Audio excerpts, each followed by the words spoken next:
오늘 읽을 본문 말씀은 마가복음 4장 29절 그리고 민수기 13장 17, 20절입니다. 열매가 익으면 곧 낫을 대나니 이는 추수때가 이르렀음이니라. 민수기 13장입니다. 모세가 가나안 땅을 탐지하러 그들을 보내며 이르되 너희는 남방길로 행하여 산지로 올라가서 그 땅의 어떠함을 탐지하라. 곧 그 땅 거민의 강약과 다소와 그들의 거하는 땅의 호불호와 거하는 성읍이 진영인지 산성인지와 토지의 후박과 수목의 유문이라. 담대하라. 또 그 땅 실과를 가져오라 하니 그때는 포도가 처음 익을 즈음이었더라. 제가 잠시 기도하겠습니다. 하나님 은혜를 감사합니다.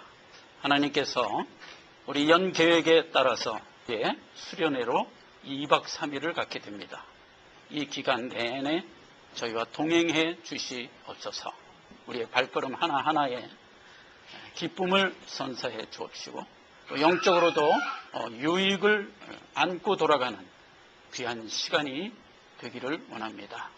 시간 내내 하나님 동행하시며 안보하여 주옵시고 무사히 집으로 귀가할 수 있도록 하나님 은혜로 함께 하옵소서.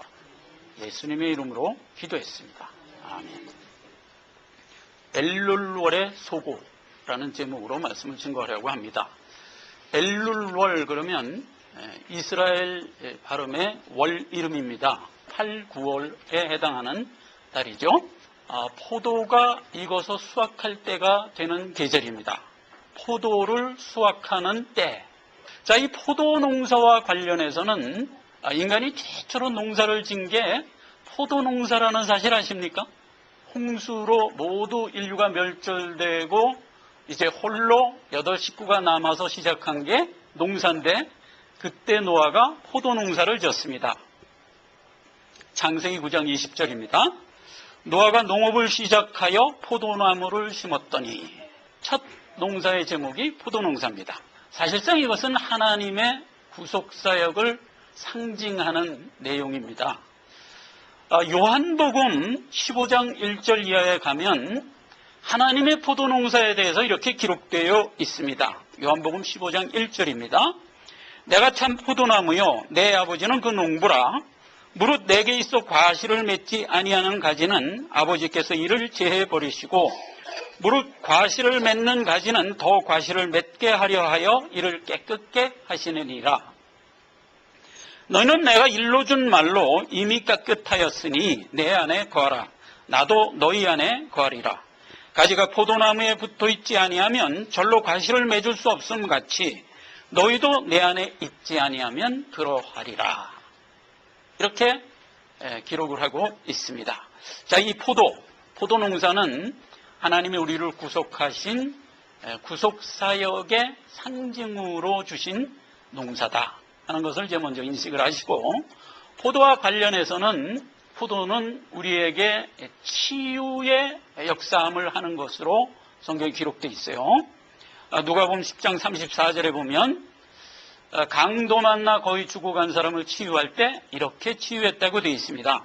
가까이 가서 기름과 포도주를 그 상처에 붓고 싸매고 자기 짐승에 태워 중하게 데리고 가서 돌보아 주고 그랬습니다. 그래서 이제 죄인들을 근본적으로 치유하고 구원하는 것이 무엇으로 한다? 포도로 한다 이겁니다. 포도주를 상처에 발라서 치유를 한다 하는 것에 우리가 이제 포도가 갖는 상징성을 보게 됩니다. 또 사무엘상 25장 18절 이하에 보면 선물용으로도 포도가 쓰인 것을 보게 됩니다. 아비가일이 선물을 가지고 다윗에게 가서 주는 장면입니다. 아비가일이 급히 떡 200덩이와 포도주 2 가죽부대와 집에서 준비한 양 5과 볶은 곡식 5세아와 건포도 100송이와 무화과 뭉치 200을 취하여 나귀에게 싣고 다윗에게 가서 선물로 주었다. 이렇게 돼 있어요. 그래서 이제 여기서도 보면 포도주, 건포도 이런 것들이 선물의 제목으로 나타난 것을 보게 됩니다. 이것이 이제 신약에 들어와서 구속사역의 내용으로 들어가 보면 하나님이 우리에게 베푸신 구원 전체를 일컬어 선물이라고 얘기한 것에서 우리가 연관해서 생각하면 되겠어요. 에베소서 2장 8절입니다. 아주 유명한 구절이죠. 너희가 그 은혜를 인하여 믿음으로 말미암아 구원을 얻었나니 이것이 너희에게서 난 것이 아니요 하나님의 선물이라. 이렇게 기록되어 있잖아요. 그래서 하나님의 구속사역은 근본적으로 우리에게 주시는 선물이다 하는 것을 이제 우리가 생각하고 그것이 상징화된 게 포도다 하는 것으로 오늘 이 말씀을 이제 연관해서 생각하시면 되겠습니다. 자, 엘룰월은 포도가 익는 계절입니다. 그리고 포도가 익으면 추수를 할 때에 해당하는 계절이기도 합니다. 그래서 이 포도농사와 관련해서 인간 세계에는 큰 두 가지 사건이 생깁니다. 노아의 포도농사라는 상징에 이렇게 기록되어 있습니다. 아까 읽은 창세기 9장 20절 노아가 처음으로 농사를 시작하였더니 그리고 이제 21절에 이런 사건으로 이어집니다. 포도주를 마시고 취하여 그 장막 안에서 벌거벗은지라. 누가? 노아가. 가나안의 아비 함이 그 아비의 하체를 보고 밖으로 나가서 두 형제에게 고하매 셈과 야벳이 옷을 취하여 자기 어깨에 메고 뒷걸음질 쳐서 들어가서 아비의 하체를 덮었으며 그들이 얼굴을 돌이키고 그 아비의 하체를 보지 아니하였더라. 24절 노아가 술이 깨어 그 작은 아들이 자기에게 행한 일을 알고 25절 이에 가로되 가나안은 저주를 받아 그 형제의 종들의 종이 되기를 원하노라 라는 어떤 사건 하나가 포도농사와 관련하여 연결이 된 것을 보게 됩니다. 자, 이게 무슨 사건이냐 하는 겁니다. 뭐 잘 알다시피 노아가 포도주를 먹고 취해서 잠이 들었어요. 그런데 어떤 모습으로 잠이 들었냐면 그만 벗고 잠이 들은 거예요. 그랬는데 그걸 누가 봤냐? 함이 본 거예요. 노아의 아들은 세 아들이 있죠. 맨 처음에 이제 큰형이 셈, 함, 야벳 이렇게 이제 삼형제가 있는데 그 중에 함이 본 거예요. 그래갖고 이제 함이 그걸 보고 하고서 이제 놀라서 형한테 와서 얘기를 했어요. 그랬더니 이제 형들이 아버지한테 입힐 옷을 어깨에 두르고 뒷걸음질 쳐 들어가서 이제 아비의 하체를 안 보고 덮어서 가리우고 나왔더라. 이런 사건이에요.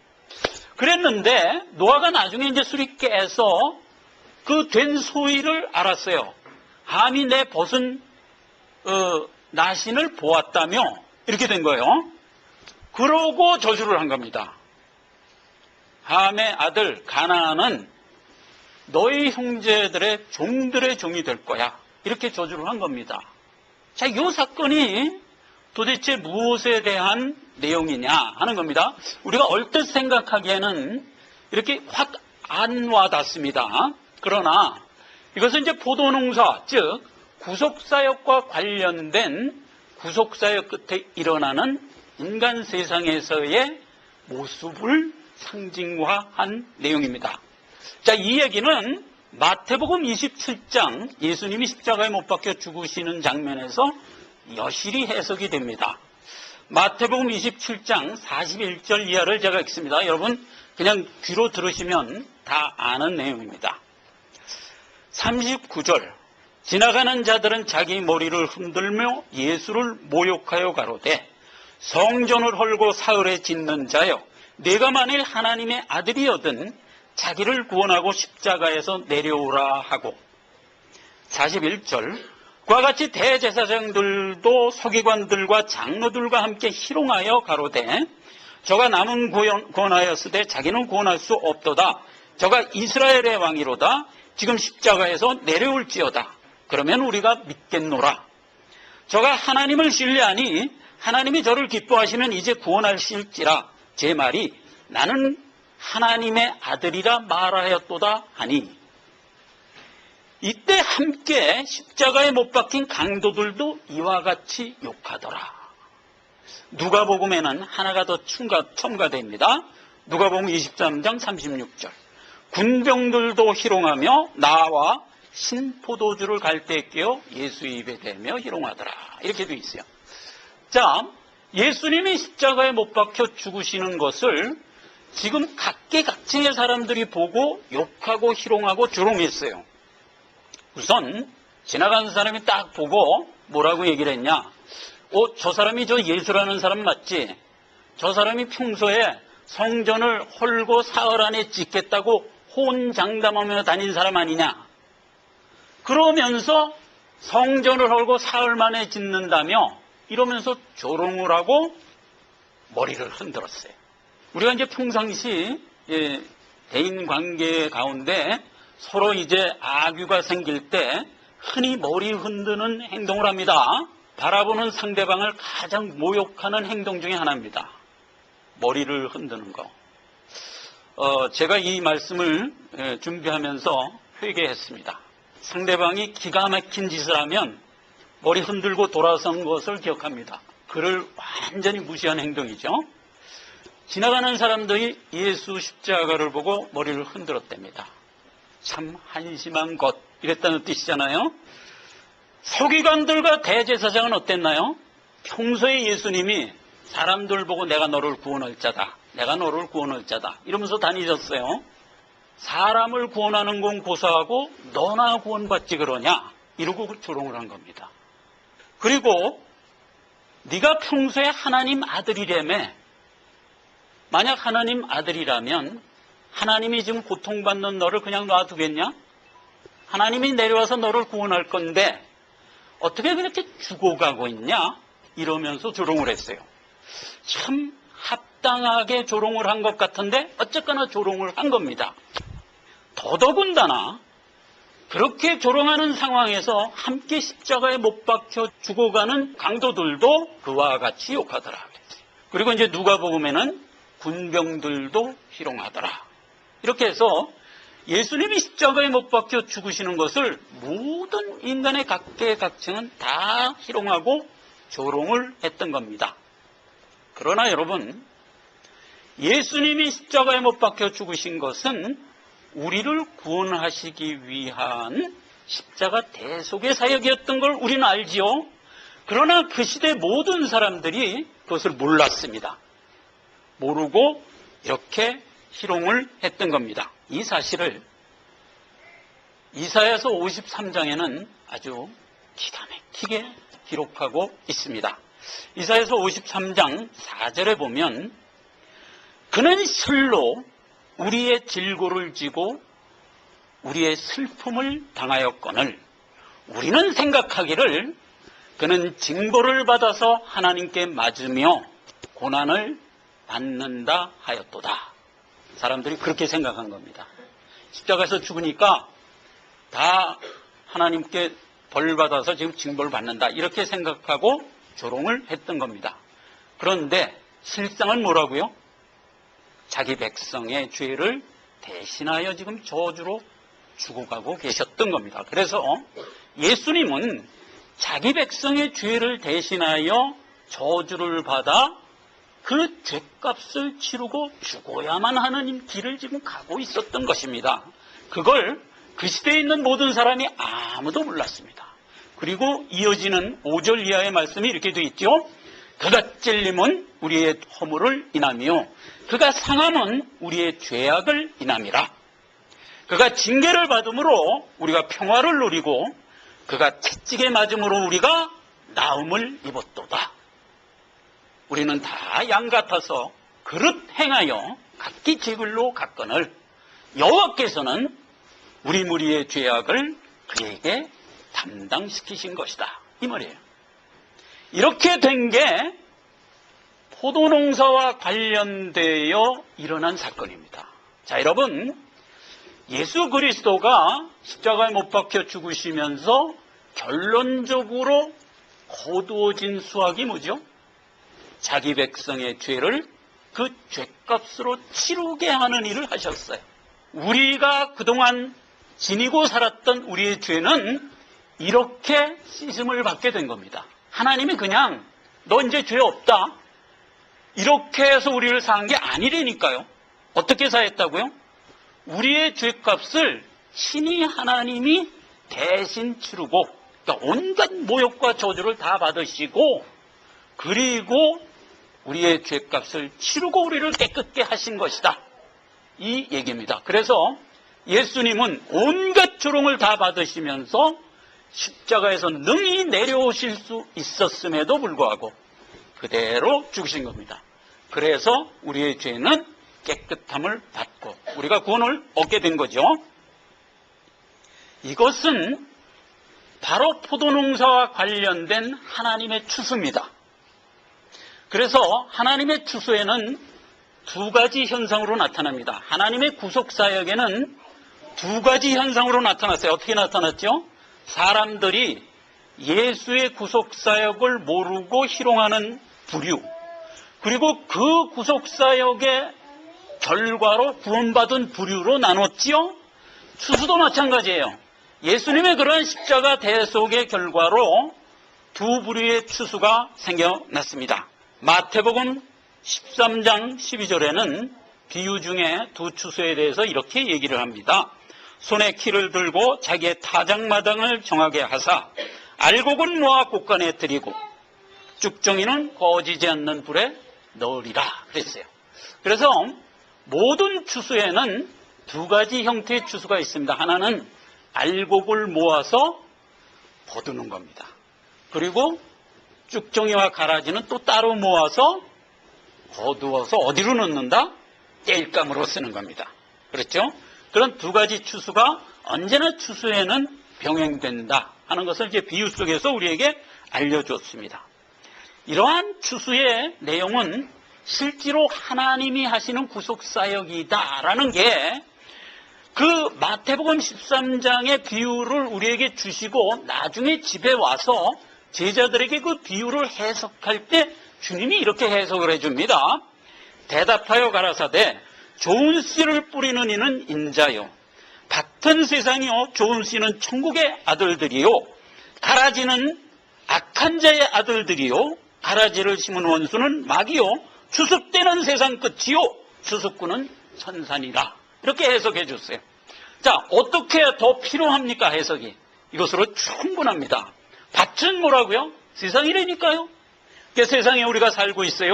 그런데 거기에는 두 종류의 사람이 산다고 그랬죠. 하나는 알곡과 같은 사람, 하나는 쭉정이와 같은 사람인데 알곡은 누가 심은 자라고요? 내가 심었단 말이에요. 예수님이 그랬잖아요. 내가 심은 자다 이거예요. 그리고 쭉정이는 즉 불신자는 누가 심었다고요? 마귀가 심었다고요. 이게 영적 실상이라니까요. 영적 실상을 들어가 보면 두 종류의 사람만 세상에는 있을 뿐이에요. 그렇게 살다가 결국은 추수 때 갈리는 것이다. 이런 실상을 예수님이 보여준 겁니다. 추수 때가 언제라고요? 세상 끝이다 이겁니다. 자, 이 추수 때를 상징하는 엘룰월이단 말이에요. 8, 9월이 무슨 계절이라? 추수 때라니까요. 그래서 우리가 매년 반복하면서 우리의 수완을 살면서 1년에 한 번씩 엘룰월을 통과합니다. 그렇죠? 우리가 엘룰월을 통과하면서 여름이라는 생장의 계절을 우리가 경험하죠. 여름은 언제나 모든 만물이 생장하는 계절입니다. 그래서 모든 만물이 생장하여 자라면 반드시 추수를 하게 돼 있습니다. 왜? 열매가 익으니까. 우리가 사는 플로렌스 지역 그리고 아탈란타 지역은 미국에서도 상당히 좀 남쪽에 치우친 고장입니다. 그래서 9월이라 해도 한여름처럼 덥습니다. 그러나 계절은 속일 수가 없죠. 그렇게 더워도 9월에는 모든 오곡백과가 누릇누릇하게 익어갑니다. 우리가 엘룰월을 살아가면서 만물이 익어가는 것을 우리가 눈으로 목도합니다. 내 안에 있는 영적 성장이 그렇게 익어간다는 것을 인식해야 됩니다. 우리가 이런 걸 보면서 그래서 이제 우리가 엘룰월 외유를 나왔습니다. 지금 2박 3일을 보내는데 이렇게 아름다운 산천초야를 우리가 직접 눈으로 보면서 우리의 영적 상태도 이와 같이 무르익어가야 되겠구나 하고 인식을 해야 됩니다. 마지막으로 요한복음 4장 35절입니다. 너희가 넉 달이 지나야 추수할 때가 이르겠다 하지 아니하느냐? 내가 너희에게 이르노니 눈을 들어 밭을 보라. 휘어져 추수하게 되었도다. 느끼면서 뭘 생각하라? 나의 영적 상태가 익어간다. 이렇게 생각하라는 겁니다. 자, 마지막 추수 때에 대하여 계시록에서는 14장에 이렇게 기록하고 있습니다.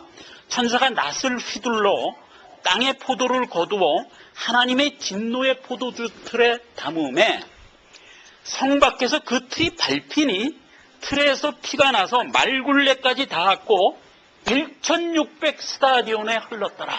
이런 상징적인 얘기가 기록되어 있습니다. 자, 여러분, 포도를 포도주 틀에 넣어서 왜 넣었죠? 포도가 익었으니까. 그래서 이제 넣어서 틀을 밟으니까 거기서 피가 나와서 1600 스타디온에 흘렀답니다. 자, 스타디온이면은 0.1마일쯤 되는 거리입니다. 엠마오로 가는 두 제자 여러분 기억하시죠? 예수님 십자가에 못 박혀 죽으시고 엠마오로 예수님도 죽고 이제 고향에 가서 농사나 짓자. 그리고 엠마오로 갔단 말이에요. 그 엠마오가 25리쯤 됐다 그랬어요. 60 스타디온, 헥타콘 스타디온 이렇게 기록되어 있어요. 그런데 그러면 60 스타디온이 25리. 그 이제 계산해 보면 0.1마일쯤 됩니다. 그러면 1600 스타디온이면 약 160에서 170마일쯤 되는 거리인데 이 거리는 이스라엘 남북 간의 거리입니다. 이스라엘 전 남북 간. 그러니까 단에서부터 부엘세베까지의 거리입니다. 우리나라식으로 해보면 신의주에서 부산까지 거리. 이런 식의 거리입니다. 자, 그래서 이스라엘 전 지역에 피가 흘렀다라는 것이 추수의 모습이에요. 이것은 온 세상에 피가 흘렀다라는 추수의 모습과 동일한 얘기예요. 피가 뭘까요? 두 가지죠. 언제나 두 가지죠. 피는 자기 백성의 죄값을 치르고 구원한 은혜. 이게 첫째예요. 두 번째는 저희 죄 가운데서 죽은 자의 심판. 이 두 가지 의미입니다. 그래서 마지막 추수 때가 되면 전 세계에 1600 스타디움, 온 세계에 피가 흘러서 죽을 자는 죽고 살 자는 산다라는 뜻이에요. 우리가 엘룰월을 보내면서 이 추수 때가 금명간 하나님의 구속사의 마감에 의하여 도래할 겁니다. 그때 우리는 기쁨으로 하나님 나라 곳간에 들어갈 자들인 것을 기억하시고 이 시간 기쁨과 즐거움 속에 하나님께 감사하면서 보내는 시기가 되기를 바라는 겁니다. 기도하겠습니다. 아버지 하나님, 은혜와 사랑을 감사드립니다. 오늘 하나님께서 우리를 이렇게 아름다운 고장에 외유를 할 수 있도록 인도해 주셨습니다. 우리 권속들이 동거하면서 서로 교감할 때에 하나님께서 사귐의 진정함을 즐거움으로 거두게 하시고 우리 안의 추수가 이루어지는 역사가 확인되게 하여 주시옵소서. 하나님이 항상 안보하여 주옵시고 무사히 마치고 귀가하는 그날까지 하나님이 동행하옵소서. 예수님의 이름으로 기도했습니다.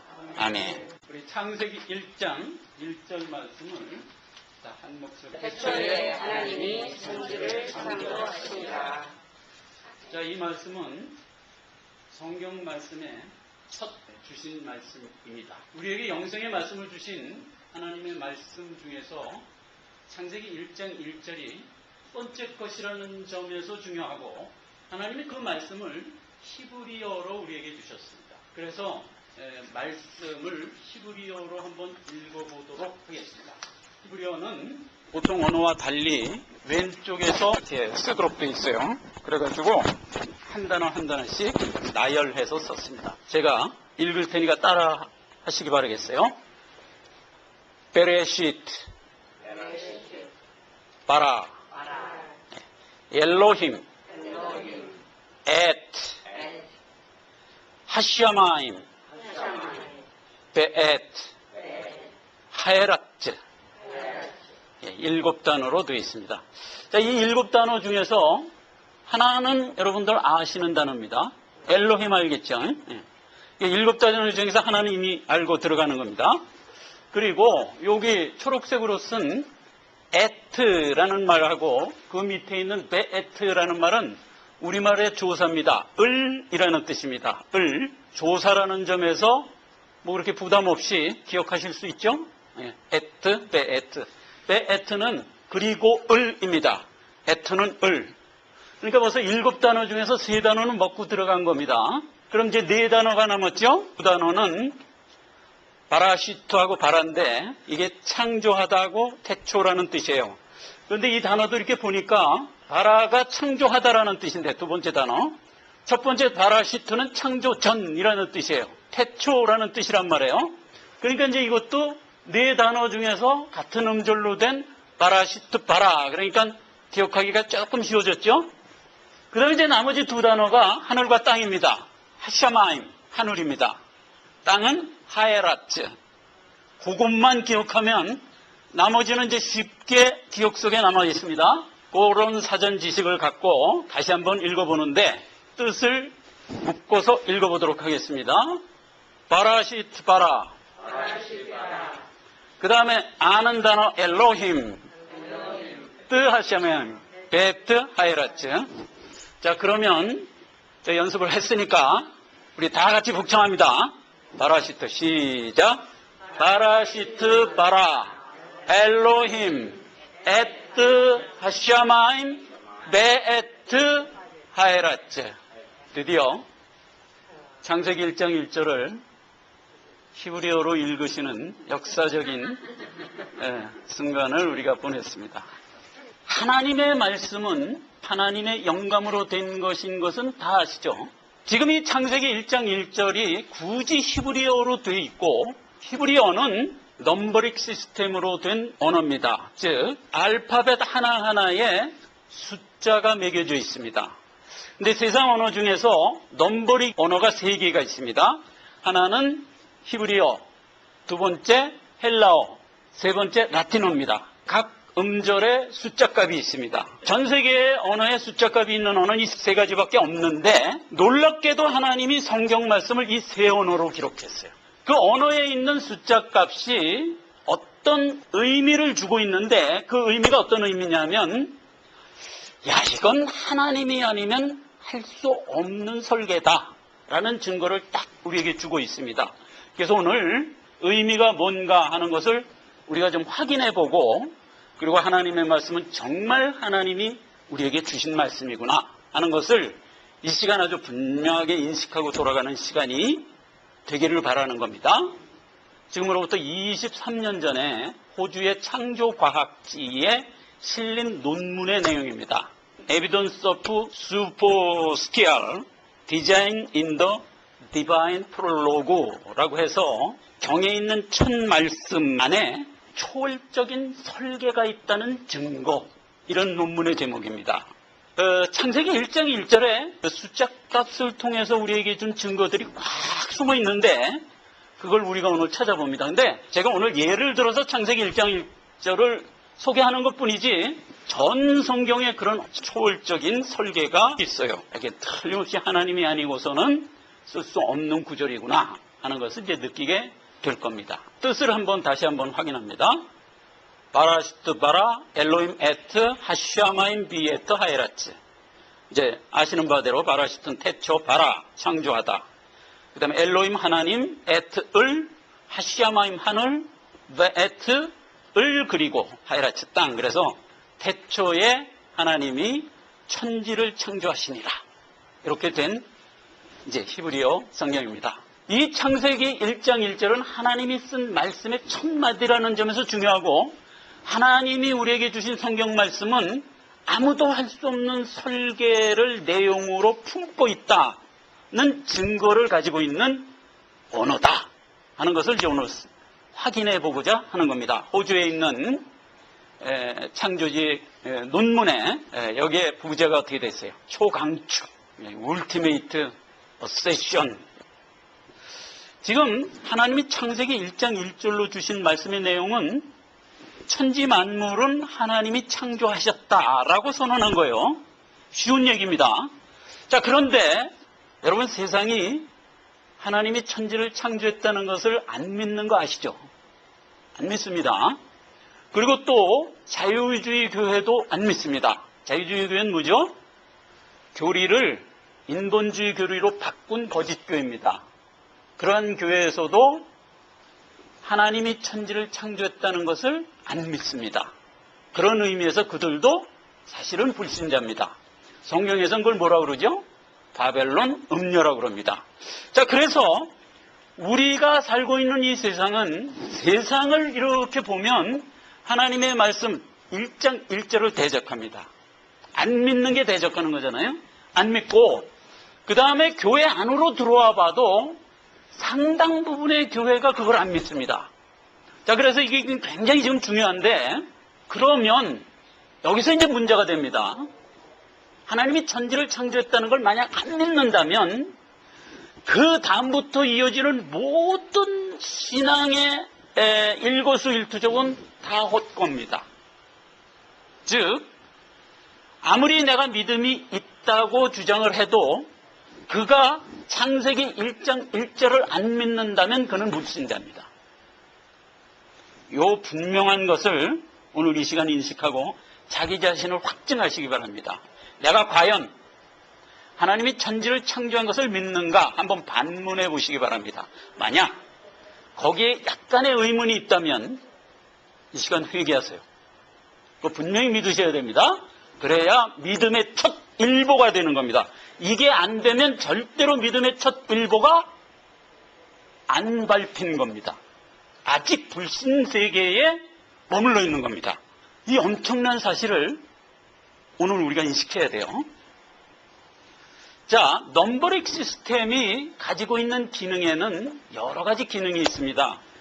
히브리어가 넘버가 붙어 있다는 것으로 해서 이런 기능들이 있습니다. 첫째, 필사의 검증 기능이 있습니다. 뭐냐면 맨 처음에 모세를 통하여 하나님이 말씀을 주었어요. 바라시트 바라, 엘로힘, 에트, 하시아마인 베트, 하이라트 이렇게 줬는데 그걸 베껴 쓴 사람이 글씨 하나를 틀렸어. 그럼 그 사람이 틀렸는지 안 틀렸는지 어떻게 확인하냐면 베낀 것의 숫자 값을 다 합쳐서 비교해서 숫자가 맞지 않으면 잘못 쓴 거예요. 다시 검증을 해야 돼요. 그래서 성경 말씀은 절대로 필사가 틀릴 수 없도록 하는 검증 기능을 주신 것이 첫 번째 목적이에요. 계시록 22장 18절 19절에는 내가 너희에게 준 말씀에서 점 하나 획 하나를 빼거나 더하거나 하면 이미 그때부터 내 말씀이 아니다 이렇게 얘기한 소위가 여기에 있는 겁니다. 만약 거기서 글씨 하나를 빼거나 더하면 하나님이 그 안에 엮어준 초월적인 설계가 다 허물어지는 거예요. 그렇기 때문에 이제 빼거나 더하거나 하면 안 되는 거예요. 자, 두 번째 의미는 의미의 상징화입니다. 우리가 성경 말씀에 우리에게 주신 숫자의 의미가 있는 거 아십니까? 자, 두 가지만 예를 들겠습니다.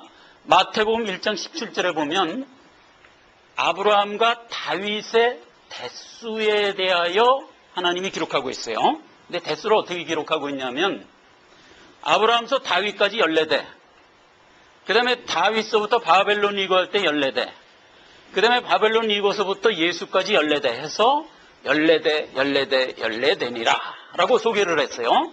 그래갖고 이제 마태가 그걸 떡 써갖고 이스라엘 백성들한테 탁 줬습니다. 자, 복음서다 읽어라. 그러니까 이제 이스라엘 백성들이 뭐에 대한 내용이냐? 그리고 이제 물었어요. 그랬더니 예수라는 우리의 왕에 대한 얘기다. 그랬어요.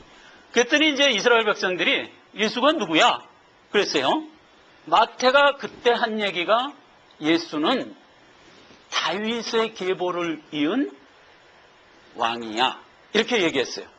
그랬더니 소 닭보듯 하던 이스라엘 백성들이 그래?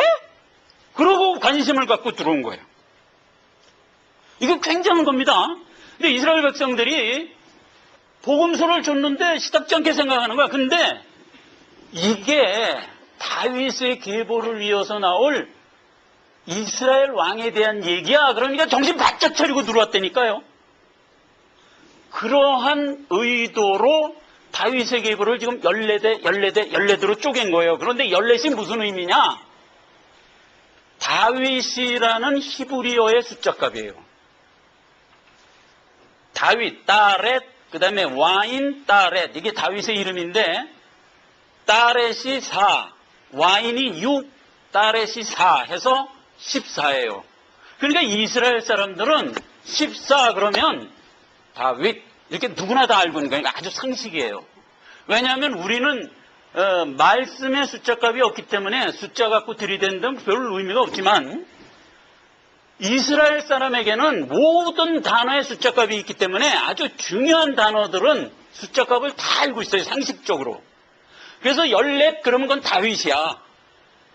그래서 마태복음에 일부러 예수님의 계보를 쓸 때 14대, 14대, 14대로 의도적으로 강조해 준 겁니다. 의도적으로. 지금 성경에 어떻게 기록되어 있어요? 아브라함서부터 다윗까지 14대. 그 다음에 다윗서부터 바벨론 이곳까지 14대. 바벨론 이곳에서 예수까지 14대 해서 야 이거는 다윗 왕에 대한 얘기야. 그런데 이스라엘 백성들이 관심 딱 폭발시켜서 보게 하도록 한 의도다 말이에요. 이게 숫자 값을 갖게 된 상징적 의미의 내용에 적혀 있어요. 요한복음 21장 11절에는 베드로가 물고기 잡는 장면 나오죠? 153마리 잡았어요. 근데 그 153마리가 무슨 의미인가 하는 건 이제 뒤에 제가 설명합니다. 굉장히 큰 상징을 의미하고 있는 말입니다. 넘버링 시스템으로 된 언어가 가지고 있는 두 번째 기능은 의미의 상징화입니다. 그래서 수많은 숫자들을 상징화해서 그것으로 더 하나님 말씀을 부각시켜 주려는 의도가 숨어 있단 말이에요. 자, 마지막으로 질서와 음률입니다. 질서와 음률은 히브리어를 가지고 하나님이 못을 부립니다. 아름다운 음률로 써서 우리에게 전달해 줬어요. 그래서 성경 말씀보다 더 아름답게 문장화된 사실은 이 기록이 없습니다. 사람의 뇌로 아무리 아름답게 문장을 구사해도 성경을 능가할 만큼 아름답게 구사 못합니다. 그렇게 아름답게 했고 그걸 또 하나님이 음률을 탔어요. 어떤 식으로 음률을 탔냐면 예를 들어서 시편 34편 같으면 22절로 돼 있잖아요. 그런데 한 절 한 절에 첫 절을 알파벳 첫 단어, 두 번째 절은 알파벳 두 번째 단어로 시작하도록, 세 번째 절은 알파벳 세 번째 단어로 시작하도록 이런 멋을 부렸단 말이에요. 그런 멋을 부리면서 시편 34편을 엮어가요. 시편 111편도 동일하게 그렇게 엮어가요. 여러분 시편 119편 같은 거는 굉장히 길지요. 그런데 알파벳 첫 단어를 갖고 8절을 쫙 썼어요. 8절이 전부 알파벳 첫 단어인 알렙이라는 단어로 시작되도록 썼어요. 그 다음에 9절서부터 다시 16절까지 다시 8절을 또 그렇게 썼어요. 그러니까 두 번째 단어로 또 썼어요. 이런 식으로 해갖고 이 이스라엘 단어가 22단어니까 그걸 8절씩 계속 했더니 몇 단어가 됐어요? 2%, 16, 2%, 176절이 된 거야. 그래서 이 시편 119편이 그렇게 긴 거예요. 그런데 더 놀라운 것은 8절, 8절마다 말씀, 진리, 깨달음, 이런 말씀과 관련된 내용이 계속 반복돼서 나오도록 돼 있어요. 그래서 이 히브리어를 정통한 사람이 읽으면 완전히 녹아버려요. 이것을 흉내낸 사람이 있어요. 셰익스피어하고 알렌 포 같은 미국의 유명한 1800년도에 나서 50세 살고 죽은 그 유명한 시인, 그런 사람들이 이제 흉내를 냈는데 거의 천재적인 시인들이죠. 그 사람들이 언어를 갖고 유희를 하면서 이제 시문학을 씁니다. 근데 그렇게 유희만 했을까? 셰익스피어가? 아니요. 아주 엄청난 그 문학적 대가의 수준에서 이제 글을 쓰잖아요. 그래서 이 셰익스피어나 이 알렌 포 같은 거를 아주 미국이나 이 영국이 자랑을 합니다. 인도하고도 안 바꾼다 이 정도 아닙니까? 그런 대가의 그 문학적 그 탑을 쌓는데 이들의 원조가 누구냐? 하나님이라니까요. 자, 이거는 히브리어를 알아야 그걸 느낄 수가 있어요, 사실은. 영어에도 마찬가지예요. 포에시를 우리가 읽고 그러면서 감탄을 하려면은 영어에 능통해야 돼요. 근데 우리 유학생들 공부 잘하죠. 어디 가서 밀리는지 아십니까? 시에 가서 밀려요. 시에 들어가면 뭐 도저히 못 따라가요. 그러니까 여기서 네이티브로 태어나야만 그 이해가 되는 거예요. 자, 그래서 이제 우리가 영원히 히브리어에 숨은 그 기기묘묘한 음료를 우리가 못 느끼지만 우리가 이제 이 땅을 다 하직하고 천국 가면 우리의 영성은 최고조로 높아져 있을 겁니다. 그때 가면 히브리어 119편 읽으면서 야, 이렇게 멋들어지게 썼던 거구나. 그때 이제 인식하실 수 있어요. 그러니까 너무 염려 마시란 말이에요. 자, 그런데 이러한 느낌을 느끼라고 제가 예 하나를 들어드리겠습니다. 어떤 노부부가 살았습니다. 이제 아버지가 낚시를 좋아하셔, 할아버지가. 고기 잡아오면 집에 와서 이제 손질을 하신단 말이에요. 이제 할머니가 할아버지한테 가서 이제 이렇게 얘기를 건넵니다. 영감, 물고기 백제 실라고 그려? 이랬단 말이에요. 무슨 얘기인지 아세요, 여러분? 영감, 물고기 백제 실려 그려? 이렇게 얘기한 거라고요. 이런 식으로 언어를 갖고 음료를 만들고 그런 아주 기기묘묘한 멋을 부리면서 기록하고 계신단 말이에요. 성경이 숨은 그런 음률이 거기에 다 있는 거예요. 그래서 히브리어를 정통으로 하는 사람들 그거 다 느끼면서 가슴에 뜨거움을 갖고 다 손바닥을 치면서 읽는 거예요. 우리는 그걸 모르죠. 그냥 한국어로 번역된 거 읽으면서 그래도 은혜가 된다 이러면서 이제 갈 뿐이지. 근데 천국 가면 이제 다 느끼니까 너무 염려 마시다 하는 얘기입니다. 자, 또 하나 있습니다. 하나님은 이 숫자를 갖고 천지 만물에도 하나님이 숫자를 부여해서 우리에게 아름다움을 주셨어요. 주신 걸 우리가 모르고 지금까지 지내다가 얼마 전에 피보나치라는 수학자가 그걸 알아낸 거 아닙니까? 1, 그 다음에 2, 그 다음에 3, 그 다음에 5, 8, 그 다음에 13, 21 이런 식으로 연결이 돼요.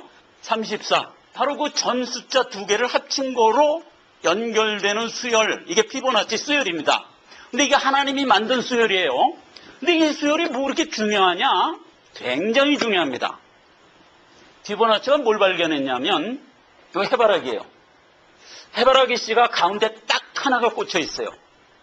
그 다음에 그 주변에 두 개가 꽂혀 있고 그 주변에 5개가 꽂혀 있고 그 주변에 8개가 꽂혀 있고 이런 순서로 꽂혀 있는 거 여러분 아십니까?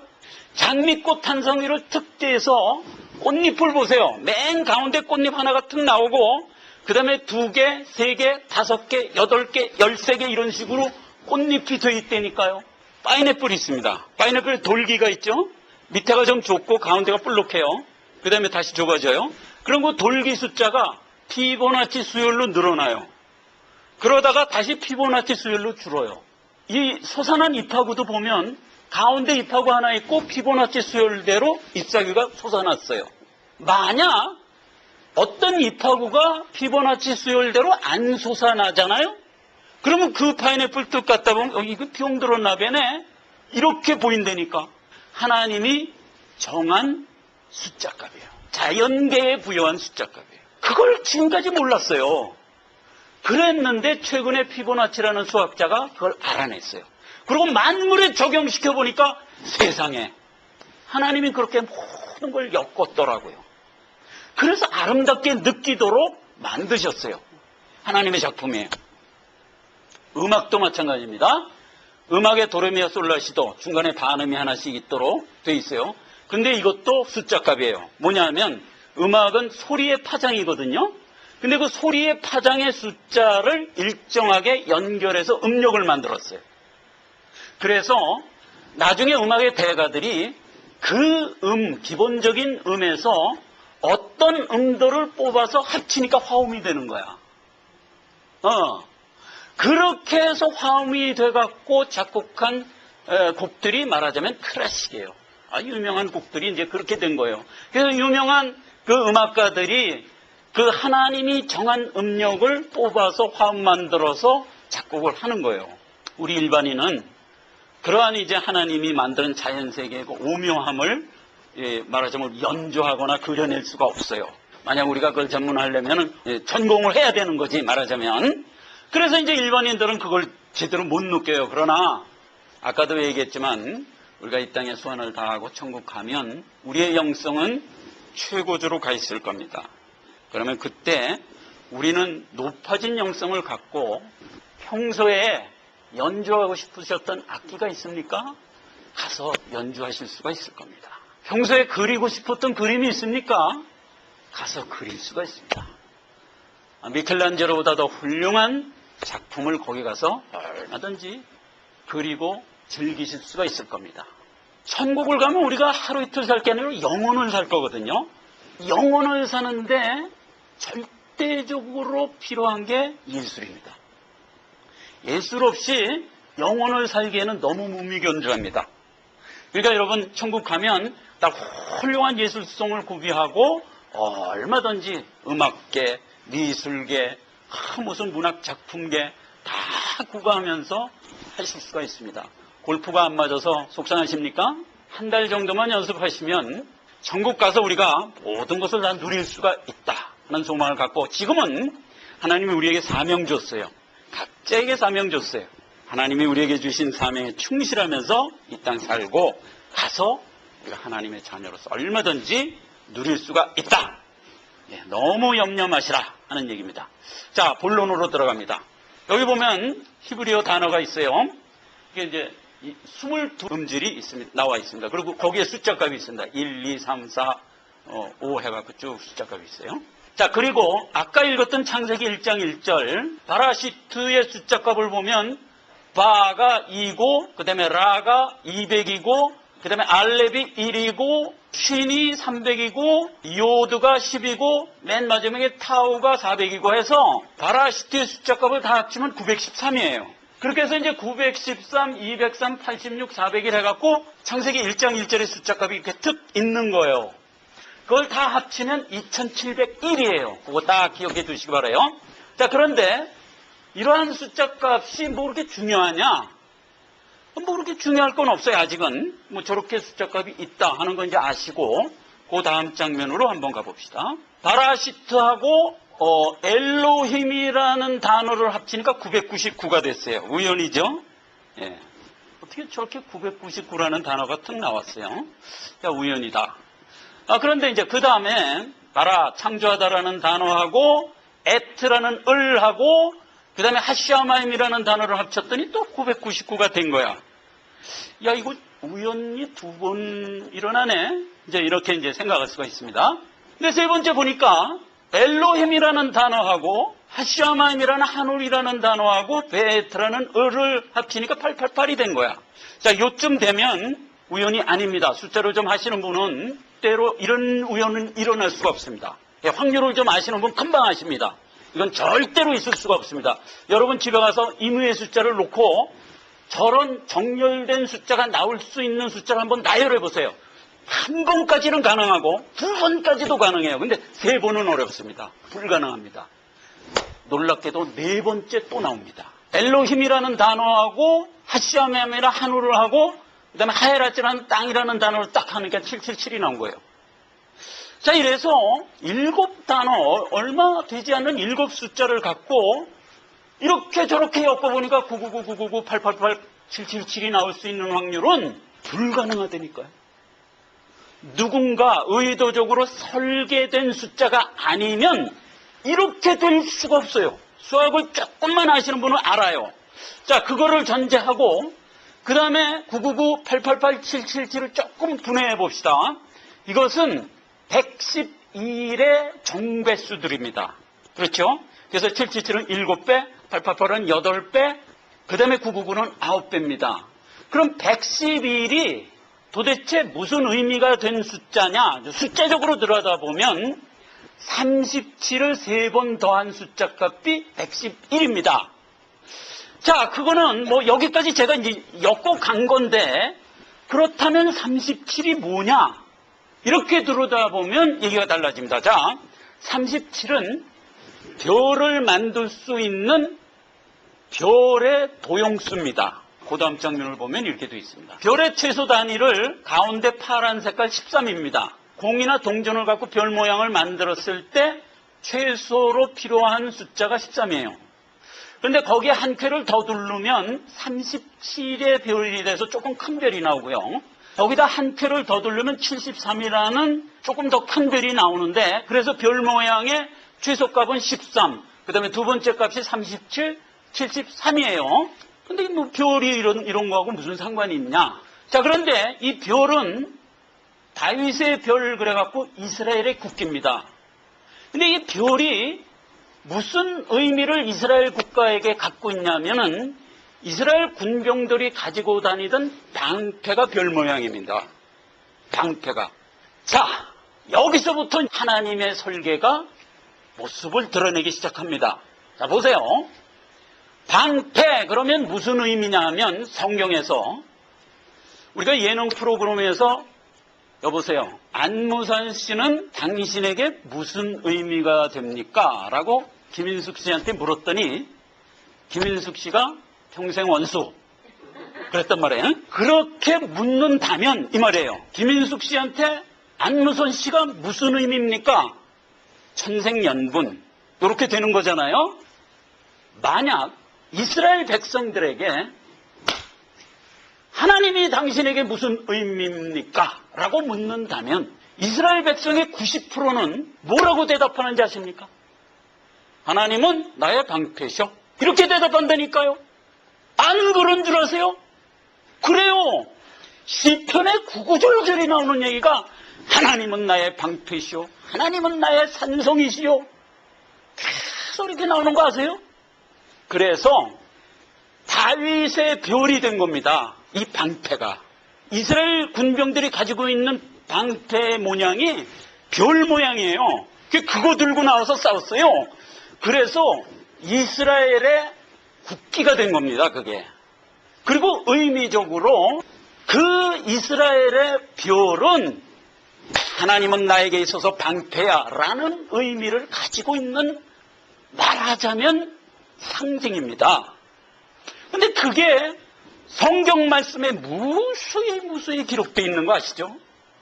그렇기 때문에 이거는 움직일 수 없는 사실이에요. 자, 그런데 창세기 1장 1절에 기록된 숫자 값을 이렇게 저렇게 조합해 보니까 999, 888, 777이 나왔는데 그 각 숫자의 인수분해를 해보니까 111의 정수배더라. 즉 777은 111 7번 모인 거기 때문에 111은 별 3개 모인 단어잖아요. 방패 3개 모인 단어. 즉 777은 37이 21, 별 21개 모인 값이에요. 888은 38이 24, 별 24개 모인 거. 999는 39, 27, 27개 모인 거. 그러니까 창세기 1장 1절에는요, 방패라는 의미를 그냥 무더기로 갖다가 심어준 의도다 이 말이에요. 여기까지 하나님이 설계를 해서 엮은 숫자값이란 말이에요. 이게 어떻게 우연일 수가 있어요. 더더군다나 각각의 숫자는 어떤 임의의 숫자가 아니잖아요. 이미 하나님이 천지를 창조했다는 내용을 가지고 있는 것에 부여된 숫자의 합이잖아요. 그냥 아무 숫자가 아니잖아요. 이미 여기서부터 우연이 아니지, 의도가 됐지. 그렇게 의도된 거를 모아서 이렇게 저렇게 엮으니까 999, 888, 777이 나온 것도 기적인데, 아니 이거는 초월적인 어떤 설계의 의도가 없이는 될 수 없는 건데, 더더군다나 그 888, 777이 별을 무더기로 안고 표출해주고 있는 의미다라고 한다면 기절을 해야지. 하나님이 얼마나 용의주도하게 창세기 1장 1절에 나는 너에게 있어서 방패다를 주장하고 있는 거냐 이 말이에요. 이거는 달리 어떻게 말을 할 수가 없는 겁니다. 이렇게 초월적인 설계로 우리에게 이미 말씀을 주시고 있다 이 말이에요. 그거 이제 여기서 우리가 느껴야 됩니다.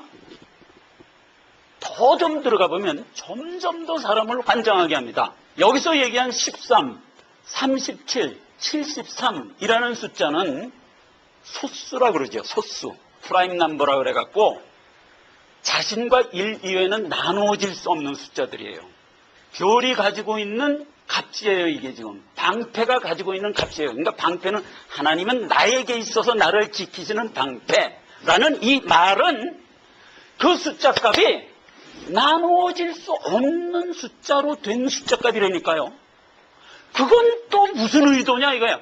아니 이런 우연이 어떻게 있을 수가 있어요. 나누어질 수 없다는 것은 성경에서 하나님과 거기에 붙어있는 성도의 관계에 대한 설정이시잖아요. 뭐 그렇잖아요. 설정이잖아요. 고린도서 1장 10절 13절입니다. 형제들아 내가 우리 주 예수 그리스도의 이름으로 너희를 권하노니 다 같은 말을 하고 너희 가운데 분쟁이 없이 같은 마음과 같은 뜻으로 온전히 합하라. 그리스도께서 어찌 나뉘었느뇨 이렇게 얘기했잖아요. 우리가 그리스도와 한 몸이 된다는 것은 나뉘어질 수 없는 관계잖아요. 즉 방패가 가지고 있는 숫자값은 나눌 수가 없다니까. 나눌 수가 없어요. 하나 더 살펴봅시다. 창세기 1장 1절을 음절수를 한번 이번에 씌워봤어요. 음절수. 그러니까 첫 번째 바라시트는 하나, 둘, 셋, 넷, 다섯, 여섯 음절로 돼 있어요. 그런 식으로 해서 여섯 셋, 다섯 둘, 다섯 셋, 넷 이렇게 돼 있어서 그 음절수를 몽땅 합치면 단어로는 7개인데 음절수로는 28개예요.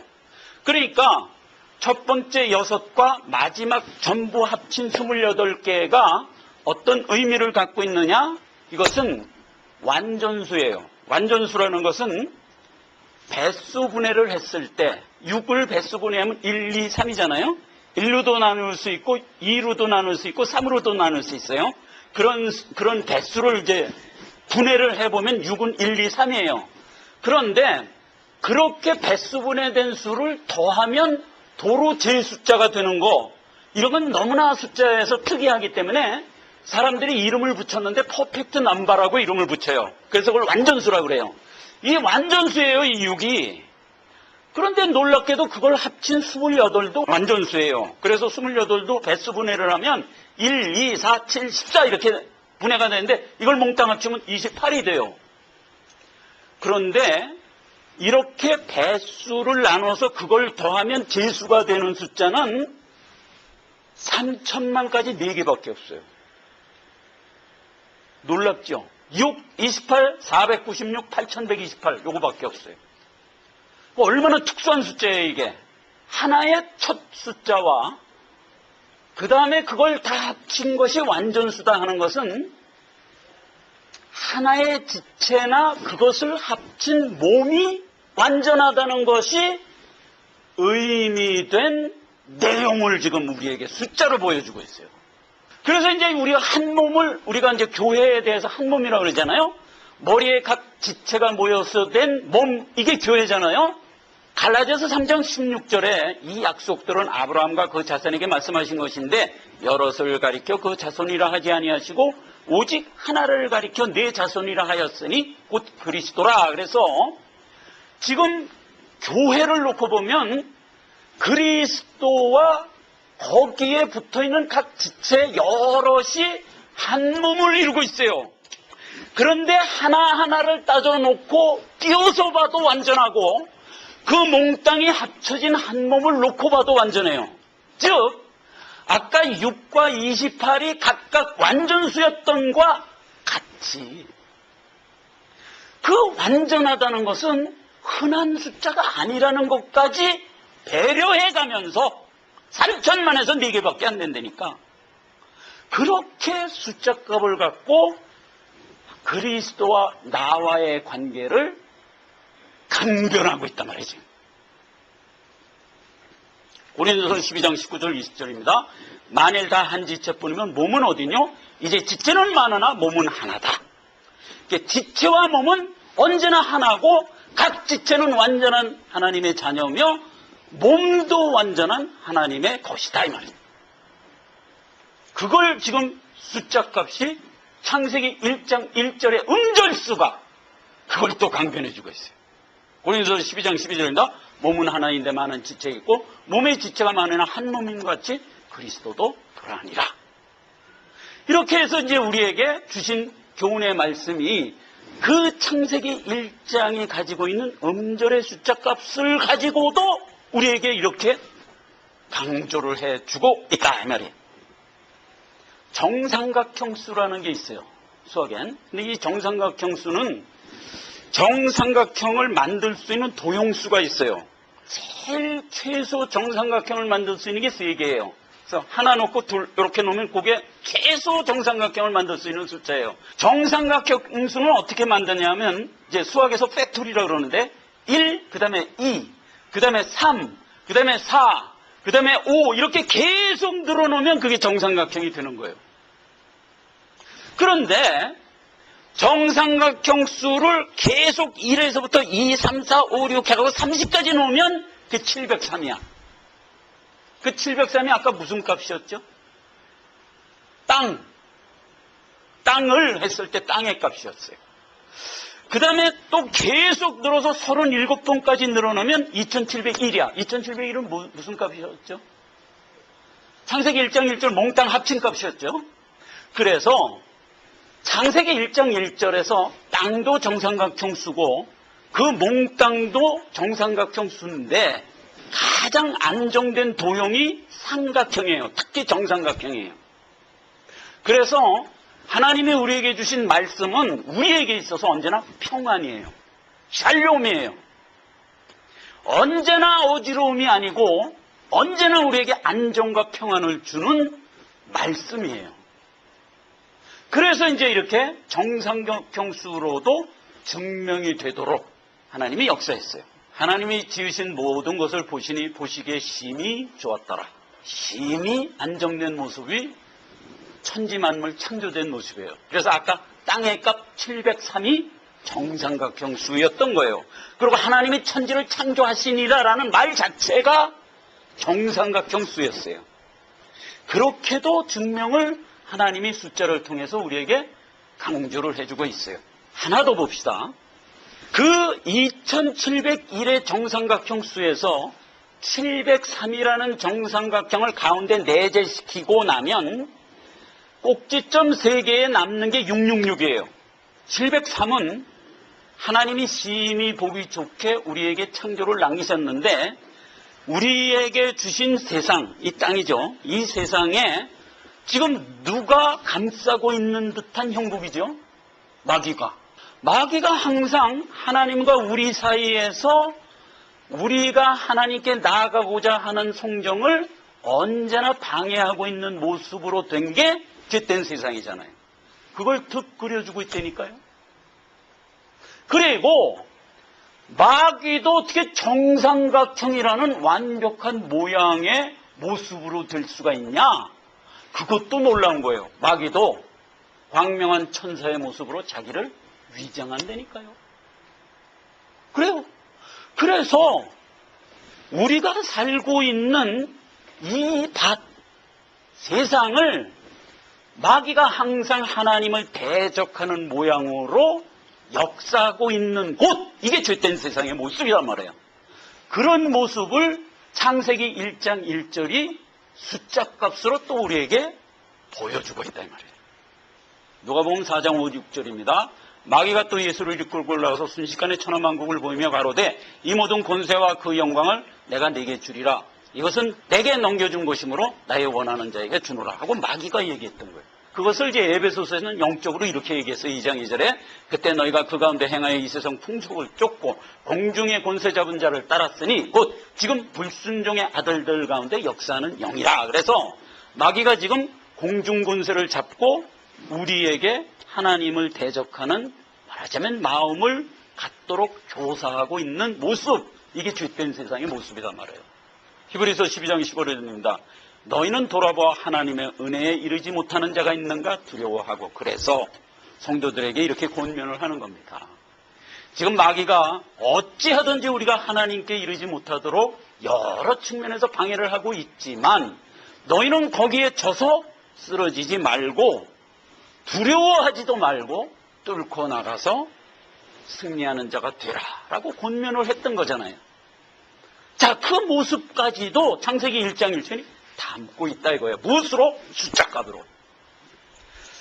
자, 이러한 얘기는 창세기 1장 1절에만 있는 얘기는 아닙니다. 온 성경에 다 있는데 대표적으로 한 두 가지만 제가 소개를 합니다. 아까 베드로가 고기 잡게 해주자 153마리 잡았다고 그랬잖아요. 153이라는 숫자값은 뭐에 대한 숫자값이냐 하면 베니하 옐로힘이라는 말에 대한 숫자값이에요. 그럼 이게 무슨 뜻이냐면 하나님의 아들들이라는 뜻인데 왜 하필 베드로가 잡은 고기에다가 특 153마리를 잡게 해줌으로써 그거를 환기시켜 줬을까? 확인해 보면 별로 어렵지가 않아요. 하나님이 베드로를 처음 만났을 때 하나님이 베드로에게 무슨 약속을 했죠? 내가 너로 하나님의 아들을 낳는 어부가 되게 하리라. 이렇게 예언해 줬었잖아요. 그런 베드로가 공생의 3년간 예수님과 함께 살아가면서 예수님께 배우고 예수님이 십자가에 못 박혀 죽으시고 승천 부활하고 난 이후에 베드로가 사람을 낚는 어부 사도의 길을 가지 않고 예수님도 부활은 하셨지만 이렇게 내가 생각하는 거하고 좀 틀리다. 도로 어부로 돌아갈란다. 베드로가 그러니까 나머지 제자들도 나도 갈래가 다 쫓아간 거야. 그래갖고 이제 밤새도록 고기를 잡았잖아요. 잡았어요? 못 잡았어요? 못 잡았지? 하나님이 잡게 해주겠어요? 시키던 한 마리나 잡으나 말아. 한 개도 못 잡겠단 말이에요. 그러고 나서 이제 못 잡아서 실에 빠져 있을 때 주님이 어스름하게 이제 물가에 나타나셔가지고 얘들아 그 배 오른편에 한번 던져보지 그러냐. 그래서 오른편에 던졌더니 뚝 153마리가 잡힌 거야. 근데 이제 요한이 이렇게 뱃머리에 가서 이제 앉아있다 이렇게 보니까 아까 그 얘기한 사람이 어스름하게 보이는데 보니까 아이고 예수님인 거야. 아이고 예수님 그랬단 말이에요. 그러니까 베드로가 겉옷을 두르고 그냥 배 돌릴 시간 못 기다리고 그냥 헤엄쳐서 가서 예수님 만난 거 아니에요. 이미 예수님은 쑥불 펴놓고 기다리고 계셨죠.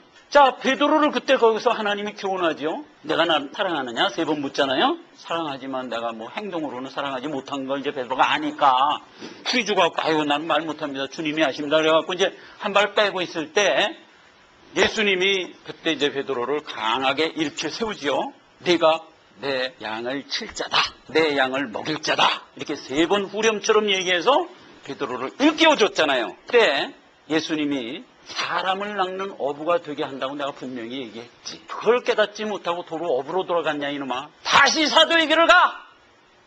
이렇게 말하자면 명한 거잖아요. 그러면서 153마리를 잡아준 게 뭐예요? 하나님의 아들들 딱 담아서 숫자값에 담아서 준 거잖아요. 베드로는 그 당시에 그거 깨닫지 못했어요. 그러나 베드로는 그때 주님이 하신 교훈의 말씀의 깨달음을 갖고 사도의 길을 갔지만 나중에 이 성경을 읽는 우리는 이거 보고 깨닫잖아요.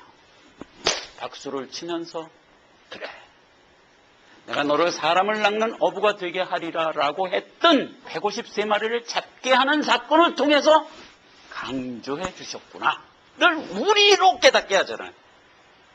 이렇게 하나님이 말씀 속에 숫자값을 넣어서 성경을 읽는 모든 하나님의 자녀들에게 강하게 교훈을 하는 상징으로 남겨주셨다. 이게 어찌 우연이냐 이 말이에요. 하나님이 용이 주도하게 설계한 특별한 설계지. 그렇잖아요? 인정을 안 할 수가 없습니다. 시몬 베드로가 올라가서 그물을 육지에 끌어올르니 가득 찬 큰 고기가 153마리라. 이같이 많으나 그물이 찢어지지 아니하니라. 마태복음 4장 19절입니다. 말씀하시되 나를 따라오너라 내가 너로 사람을 낚는 어부가 되게 하리라. 이 말씀을 조합해서 우리에게 다시 한번 확실하게 깨닫게 해준 숫자값이었다 하는 겁니다. 이 153마리는 거룩하다 하는 의미까지도 가지고 있는 숫자값이었어요. 왜 그러냐면 이 153마리를 153이라는 각각의 숫자를 세제곱을 하면 거기서 나온 숫자가 1, 125, 27인데 이것은 각각 최소 단위의 정육면체 값의 숫자입니다. 그런데 이 정육면체 값은 거룩함의 상징입니다. 왜 이게 거룩함의 상징이냐 하면 성소를 분해해보면 성소와 지성소가 있죠. 이게 다 정육면체예요. 그 모양이. 그리고 우리가 갈 새 예루살렘 성도 정육면체예요. 장과 고와 면이 같아요. 숫자가. 그래서 정육면체예요. 그래서 이것은 거룩의 상징이에요. 지성소도 거룩한 것이고 성소도 거룩한 것이고 그건 비록 모형이었지만 거룩한 것이고 우리가 갈 새 예루살렘 성도 거룩한 곳이다. 그래서 하나님의 아들들 자체가 거룩한 거예요. 하나님이 그랬죠. 우리 보고 내가 거룩하니 너희도 거룩하라 그랬잖아요. 그래서 모든 믿는 성도들은 다 거룩한 자들이에요. 그래서 153이라는 숫자가 가는 숫자값은 너희는 거룩하니라를 또 강변해주고 있는 숫자값이었다. 여기까지도 하나님이 역사를 한 겁니다. 내 소의 속이 장이 29빛이요 광이 29빛이요 고가 29빛이라 정금으로 입혔고 백향목단에도 입혔더라. 내 소가 뭐예요? 지성소입니다. 지성소가 정육면체입니다. 계시록 21장 16절에 그 성은 네모가 반듯하여 장광이 같은지라 갈대로 그 성을 청량하니 12000 스타디온이요 장과 강과 고가 같더라. 12000 스타디온이면 몇 마일이죠? 1200마일. 아까 배웠죠? 1200마일. 근데 이 1200마일이 예루살렘 성의 크기예요. 장과 강과 고가 1200마일이에요. 그러면은 뉴욕과 LA 가기 전쯤의 길이에 만한 그런 크기예요. 하늘에 있는 예루살렘 성이 그만큼 커요. 물론 이게 상징일 수도 있고 실질적으로 그렇게 클 수도 있는 우리가 이제 가서 확인해 봐야 될 상황이지만 어쨌거나 정육면체예요. 이렇게 큰 예루살렘 성이 나의 성이 될 겁니다. 은혜를 받으시기를 바라겠어요. 그 이외의 숫자값이 많이 있는데 우리가 흔히 보는 아바라는 아버지라는 말이 숫자값이 13이에요. 우연이죠? 우연이 아닙니다. 하나님이 의도적으로 이런 숫자값을 준 겁니다. 아버지, 나의 방패라니까요. 뭐 따질 게 없어요. 아버지는 나의 방패예요. 사랑, 아하바하라는 말도 이게 숫자값이 13이에요. 하나, 우리는 성령도 하나요, 하나님도 하나요, 예수님도 하나요, 성도들도 하나다라고 했을 때 그 하나라는 아하드라는 말도 숫자값이 13이에요. 그 다음에 로드, 여호와라는 말도 숫자값이 26이에요. 즉 별이 2개 값이에요. 그래서 모든 말에는 하나님은 나에게 있어서 누구냐라는 의미를 강변해주는 방패의 숫자값을 가지고 있어요. 여호와여 주는 나의 방패시오 나의 영광이시오 나의 머리를 드시는 자신이다.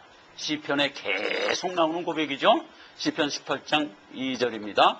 여호와는 나의 반석이요 나의 요새시요 나를 건지시는 자시요 나의 하나님이시요 나의 피할 바이시요 전부 방패의 뜻을 가지고 있어요. 나의 방패시요 나의 구원의 뿌리시요 나의 산성이시로다. 자, 요한복음 1장 1절은 신약의 첫 구절입니다.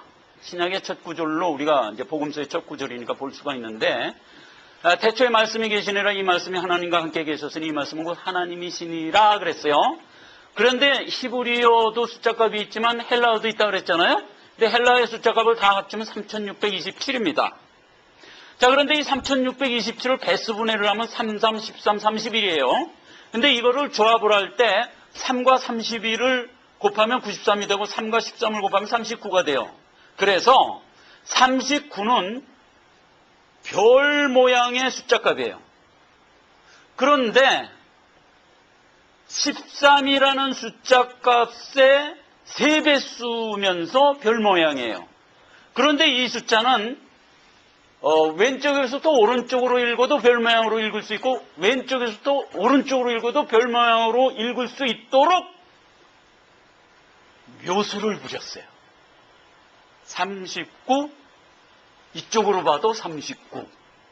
그래서 요한복음 1장 1절도 결국은 그 안에 막 포함되어 있는 게 하나님은 나의 방패시다 라는 의미가 그냥 구구절절히 포함되어 있는 숫자값으로 된 숫자입니다.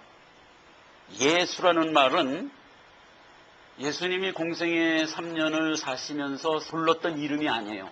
여호수아 시절서부터 우리에게 주신 이름이에요. 여호수아가 예수예요. 그게 예수. 그다음에 요나서에도 요나가 2장 마지막 절에 주장한 게 예수였잖아요. 여호와는 나의 구원이시다. 이렇게 이제 주장한 그 말이잖아요. 그래서 이 예수라는 말의 숫자값을 다 합치면 888이에요. 이 888은 굉장한 의미가 있는 거 여러분 아십니까? 다음 주부터는 다니엘서 9장 강해를 할 겁니다. 그러면 이제 다니엘서 9장에 들어가면 주일에 대한 개념에 대하여 이제 자세히 우리가 이제 살펴볼 건데 오늘 만만 우리가 좀 보겠습니다. 888은 민수기 29장 35절에 여덟째 날에 해당하는 날입니다. 여덟째 날. 그러면 하나님이 창조할 때 창조를 어떻게 했어요? 6일간 창조하고 7일간 안식했죠? 그러면 이제 7일로 끝이 나는 게 아니라 그 7일 다음에 오는 여덟째 날이 있어요. 그래서 이스라엘 절기는 1에서부터 6 있고 6에서 7 있고 7에서 8 있어서 끝나도록 돼 있어요. 그러니까 이스라엘 절기의 맨 마지막 단계가 8번째 날인데 그게 곧 주일이에요. 안식 후 첫날이란 말이에요. 그래서 민수기 29장에는 8째 날, 즉 7대 절기를 다 지내고 그 다음 날을 거룩한 날이라고 그랬어요. 그래서 그날도 노동하지 않는 날로 우리에게 명하는 겁니다. 그러니까 안식일만 노동하지 않는 게 아니라 주일도 노동하지 않는 날로 우리에게 준 거예요.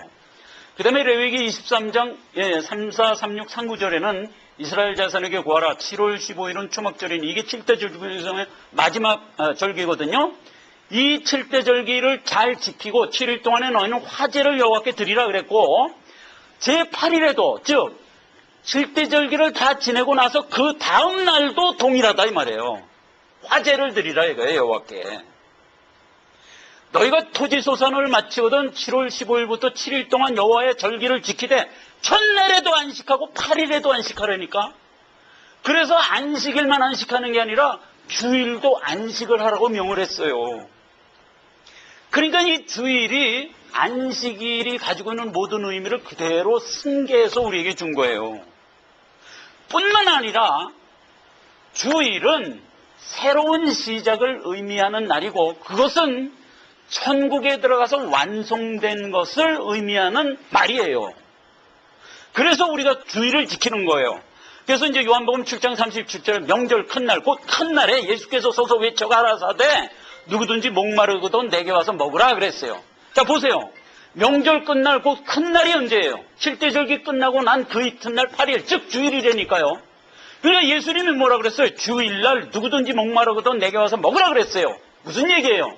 주일날 우리가 주께 나와 교회 와서 예배 하나님 말씀 듣고 말하자면 우리의 영의 양식을 삼으라 그 소리였죠. 그래서 사도행전에 가면 자연스럽게 안식일을 지키던 모든 사도들이 안식 후 첫날에 예배를 드리는 것으로 자연스럽게 이전이 되는 겁니다. 그래서 안식 후 첫날에 우리가 떡을 떼려 모였더니 그래서 이제 예배일이 되는 거예요. 이게 8이에요. 즉 예수는 안식의 마침이 되신 분이다 이 말이에요. 제7의 마침이 되고 8이 된 분이다 이 말이에요. 우리가 천국에 입성하는 것을 상징하는 그분이다 이 말이에요. 그래서 예수님의 숫자값은 888이라니까. 이것과 대비되는 숫자가 뭔지 아세요? 666이에요. 자, 아까 숫자값은 언어 중에서 몇 개가 있다고 그랬죠? 히브리어, 헬라어, 라틴어. 예. 라틴어의 비카레우스 필리데이라는 말이 갖는 숫자값이 666입니다. 그런데 이 비카레우스 필리데이라는 말이 누구의 이름이냐? 바벨론 음녀의 직함이에요. 바벨론 음녀가 두 가지 이름을 가지고 있어요. 하나는 파파, 하나는 비카레우스 필리데이. 이 두 가지 직함을 가지고 있는 자가 바벨론 음녀예요. 파파는 뭐예요? 자기가 아버지래요. 그러니까 성경이 뭐라 그랬어요? 땅에 있는 자 아버지라 하지 마라. 너희 아버지는 하늘에 있는 하나이시니라. 이렇게 주님이 친히 명했잖아요. 그 얘기는 뭐에 대한 경고로 주신 얘기냐면 멸망에 가증한 것이 거룩한 곳에 사는 것을 보거든 너희는 깨어서 도망하라 이랬잖아요.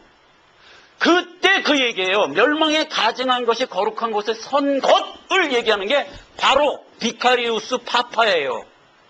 요거 다니엘서 9장 가서 우리가 자세히 보고 그거 끝나면 다시 일곱 대적 재앙으로 와서 바벨론 음녀에 대해서 다시 자세히 할 때 이거 분명히 얘기해 줄 거예요. 그런데 여기서 분명히 아실 거는 바벨론 음녀가 갖고 있는 직함, 즉 파파와 하나님의 아들의 대리자라는 비카리오스 필리데이라는 이 두 직함을 갖고 나온 자가 오거든 그러한 자가 멸망의 거룩한 자인데 그가 거룩한 곳에 선 것을 보고든 마지막이 가까운 줄 알라 이 말이에요.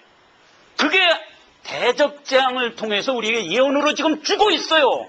우리가 이걸 예언으로 받았기 때문에 우리 역사 속에서 이제 예언으로 이런 일이 생길 걸 우리가 알고 마지막을 살아가도록 돼 있어요. 그래서 이제 우리 삶의 생전에 그런 일이 일어날지 아니면 우리 후대에 일어날지 우리는 모르지만 우리는 이걸 미리 알고 말세를 살아가야 돼요. 이 비카리우스 필리데이라는 이름의 숫자값이 666이에요. 자 보십시다. 계시록 13장 17절입니다. 누구든지 이 표를 가진 자 외에는 매매를 못하게 하는 이 표는 곧 짐승의 이름이나 그 이름의 수라. 지혜가 여기시니 총명이 있는 자는 그 짐승의 수를 세어보라. 이 수는 사람의 수니 666이니라. 누구의 숫자라고요? 바벨론 음녀가 갖는 이름의 숫자값이라고요. 비카리우스 필리데이라는 라틴어에 가지고 있는 하나님 아들의 대리자라는 이름을 가진 바벨론 음녀의 직함의 이름이라고요. 마태복음 23장 9절입니다. 땅에 있는 자를 아비라 하지 말라. 너희 아버지는 하나이신 곧 하늘에 계신 자니라. 이게 우리를 낳아준 육신의 아버지라고 하지 말라 소리가 아니야. 그 소리가 아니에요. 이건 무슨 얘기냐? 아까 얘기했던 멸망의 가장 것이 거룩한 곳에 선 것을 보고든 그가 자기를 가르쳐 아버지라 할 거라 이거예요. 그때 그를 믿지 말라 이 소리예요.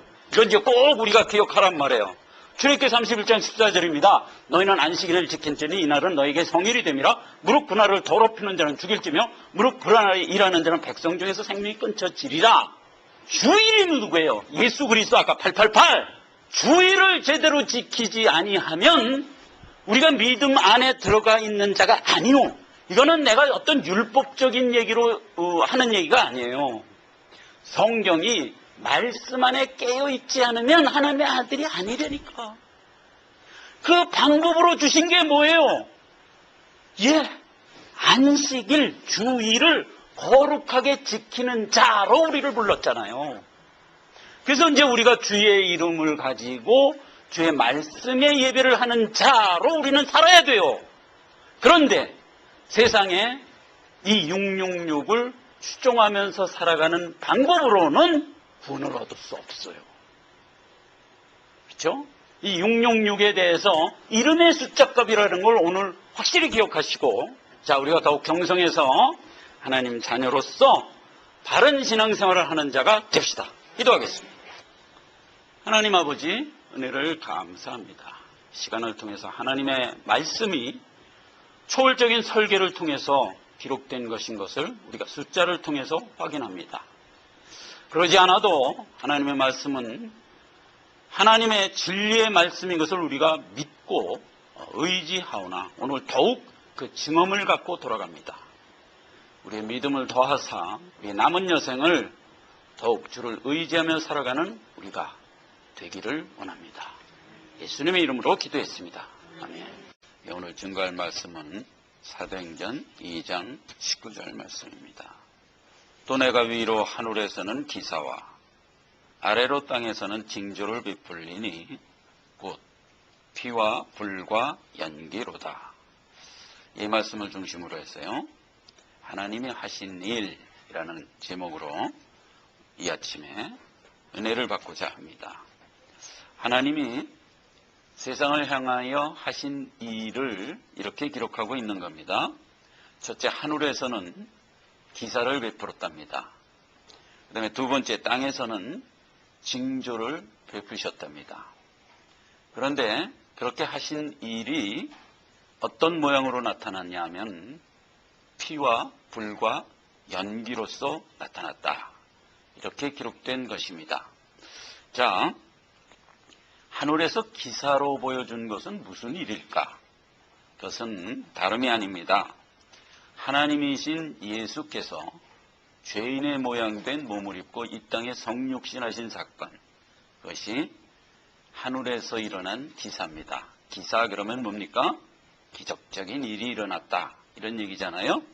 그래서 이제 하늘에서 하나님이 기적적으로 일을 만들어서 우리 곁에 오신 것, 성육신한 것, 이게 하늘에서 보여준 기사다 하는 겁니다. 에베소서 1장 7절 이하의 말씀을 보면 그 말씀에 대한 영적인 말을 이렇게 했습니다. 우리가 그리스도 안에서 그의 은혜의 풍성함을 따라 그의 피로 말미암아 구속 곧 죄사함을 받았다, 이렇게 기록을 하고 있습니다. 2장 4절에는 긍휼의 풍성하신 하나님이 우리를 사랑하신 그 큰 사랑을 인하여 허물로 죽은 우리를 그리스도와 함께 살리셨고 가로 열고 너희가 구원을 얻은 것이라. 또 함께 일으키사 그리스도 예수 안에서 함께 하늘에 앉히시니 그랬어요. 그래서 하늘에서 일어난 기사의 결과로 우리가 얻게 된 것은 아까 피와 불과 연기로다 했을 때 피의 역사가 일어난 겁니다. 그래서 하나님께서 피로 말미암아 우리를 구원하시고 우리를 살려서 하나님 보좌 좌편까지 우리를 이끌어 가신 일, 이게 하늘에서 일어난 기사에 해당되는 주께서 하신 일이다 하는 겁니다. 두 번째, 땅에서 징조로 보여주셨다 그랬어요. 근데 첫째 뭐로 보여줬다고요? 불로 보여줬어요. 불이라 하면 하나님께서 우리에게 성령을 보내주셨다 하는 것으로 우리가 이해를 할 수 있는 말입니다. 사도행전 2장 3절에 보면 불의 혀같이 갈라지는 것이 저에게 보여 각 사람 위에 있더니 그랬어요. 그래서 이제 성령이 우리 안에 들어오면 산자로서 은혜를 받으며 구원을 얻은 자가 되는 겁니다. 그래서 우리는 이제 그때부터 하나님 말씀을 들으면 마음의 감동을 받고 그것이 우리의 인격으로 쌓여가는 겁니다. 누가복음 24장에는 엠마오로 돌아가는 두 제자에게 예수님이 나타나서 그들이 이제 실망하고 있는 그 마음에 성경 말씀을 풀어서 이렇게 쫙 설명해 줬잖아요, 예수님이. 그때 그 두 제자가 그 말씀을 듣고 예수신 줄 모르고 그냥 은혜만 받는 겁니다. 그래서 마음이 막 뜨거워져 갖고 은혜를 받다가 날이 저물어서 주막에 이제 들어가서 식사를 하고 가려고 들어갔는데 눈이 떠져 갖고 예수신 줄 알아본 거예요. 그래서 예수님 했더니 부활하신 예수님이 텅 사라지는 그런 사건이 이제 누가복음 24장에 기록됐었죠. 그때도 이제 두 제자가 단걸음으로 다시 예루살렘에 와서 이제 제자들과 만나서 한 얘기가 뭐예요? 야, 우리가 예수를 만났다. 우리에게 말씀을 해 주실 때 우리 마음이 뜨겁지 아니하더냐. 이렇게 이제 얘기한 장면이란 말이에요. 그래서 이제 오늘날 우리도 늘 예수님을 만납니다. 만나는 게 아니라 사실은 예수가 우리의 머리가 되고 우리가 거기에 붙어서 한 몸을 이루면서 우리가 이제 성화의 여정을 살고 있죠. 그래서 이제 우리가 말씀을 들을 때나 읽을 때나 또 예배를 할 때나 언제나 은혜를 받는 경우가 참 많죠. 그때마다 우리 마음이 뜨거워진단 말이죠. 이게 하나님이 우리에게 베풀어 주신 불의 역사다 이겁니다. 그래서 여러분 은혜를 받고 마음이 뜨거워지면 예수님 만나신 줄 아시기 바라겠어요. 자, 그 다음에 연기입니다. 자, 연기라는 것은 계시록 9장 2절에 이런 식으로 묘사가 되어 있는 걸 보게 됩니다. 저가 무적행을 여니 그 구멍에서 큰 풀무의 연기와 같은 연기가 올라오매 해와 공기가 그 구멍의 연기로 인하여 어두워졌다 그랬어요. 그래서 이제 연기가 올라와서 첫째 해를 가려워서 어두웠다는 겁니다. 그래서 이제 해가 뭐냐 하는 것을 우리가 이제 두 가지 측면으로 살펴봐야 됩니다. 먼저 성경에서는 일관성 있게 해, 달, 별을 뭐로 지칭하냐면 피조물의 대표적인 이름으로 지칭합니다. 그래서 해가 어두워졌다 하는 것은 세상이 가지고 있는 어떤 원리나 원칙이나 교훈이 다 무너졌다 하는 뜻으로 이제 첫째 해석을 할 수가 있습니다. 마태복음 16장 6절에 보면 예수께서 이르시되 상가 바리새인들과 사두개인들의 누룩을 주의하라 그랬어요. 그래서 이제 사두개인과 바리새인들의 누룩이 뭐예요? 그게 세상 교훈이다 이겁니다. 그래서 우리가 세상 교훈을 따라가면 우리는 필멸입니다. 반드시 망하게 되어 있습니다. 그래서 이제 예수님이 그렇게 얘기했다는 거예요. 세상에 있는 교훈대로 따라가며 살지 마라. 세상 풍조에 요동하지 마라. 이런 얘기들은 이제 성경에 계속 나오죠. 그래서 이제 해가 가리웠다 하는 것은 세상 교훈이 언제든지 우리에게는 쓸데없는 교훈으로, 그렇죠? 그렇게 이제 인식하도록 하나님이 역사하셨다. 이런 측면으로 볼 수가 있고요. 또 하나는 해는 우리에게 은혜의 상징으로도 사용됩니다.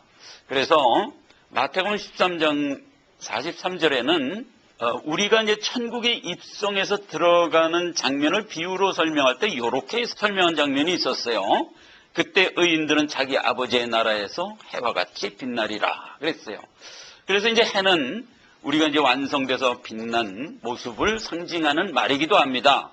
그런데 이제 연기가 해를 가리웠다 했을 때 하나님이 우리에게 주신 은혜가 가리움을 받았다 하는 것으로도 우리가 이제 이 말을 인용할 수가 있습니다. 그렇다면 자, 세상에는 하나님이 은혜를 베풀어서 언제든지 은혜를 편만하게 역사하고 있는데 세상의 불신자들은 그 은혜를 은혜로 알지 않지요.